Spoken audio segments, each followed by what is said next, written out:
Olá, meus irmãos, passando aqui mais uma vez para falar um pouco de Jesus, né? Nosso Senhor e Salvador. Eu queria ler com vocês hoje aqui 1 Samuel capítulo 17, versículo 33.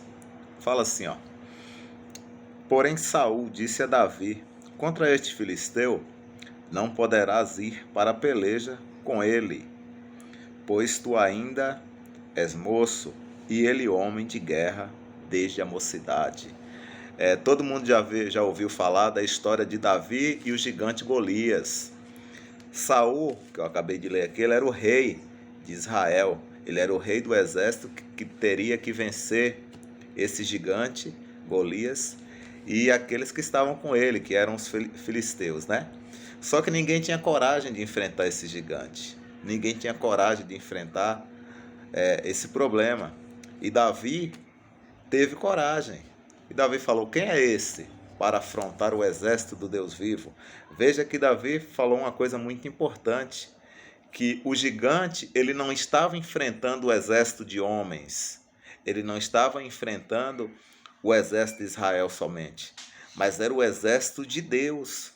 E quem faria o exército de Israel vencer o gigante e o exército filisteu era Deus, não era a força do braço deles.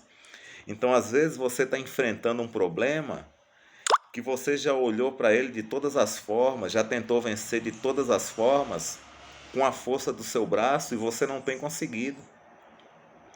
E você precisa entender que não é a força do seu braço que vai fazer você vencer.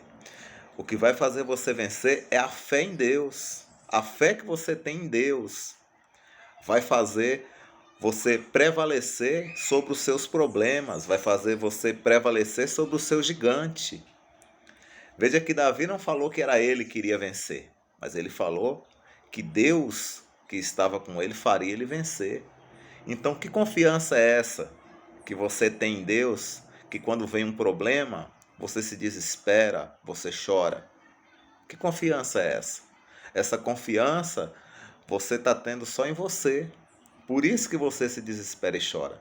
Mas a partir do momento que você coloca a tua confiança no Senhor, Ele te abençoa e você vencerá. Veja que ninguém acreditava que Davi ia vencer. Nem o próprio rei. Olha a palavra do rei: Davi, você não vai vencer não. Esse aí é o gigante, é homem de guerra. Você nunca lutou. Depois que Davi venceu, eu quero ler com vocês aqui no capítulo 17 ainda, versículo 5. Isso aqui foi depois da vitória, depois de Davi ter cortado o pescoço do gigante. Olha o que foi que aconteceu. E saía Davi, aonde quer que Saul o enviasse, e conduzia-se com prudência, e Saul o pôs sobre os homens de guerra, e era aceito aos olhos de todo o povo, e até aos olhos dos servos de Saul. Se você ler, você vai perceber que Davi passou de ser um homem desconhecido para ser um homem aceito por todos. Então veja que quando a gente está enfrentando um problema, todo mundo some. E quando a gente está bem, as pessoas começam a se chegar, começam a ter amigos que a gente nunca teve, pessoas começam a falar com a gente que a gente nunca viu. E isso aconteceu com Davi, não é só com a gente não. Então coloque a tua fé no Senhor e você vencerá todos os seus problemas. Deus abençoe, um abraço.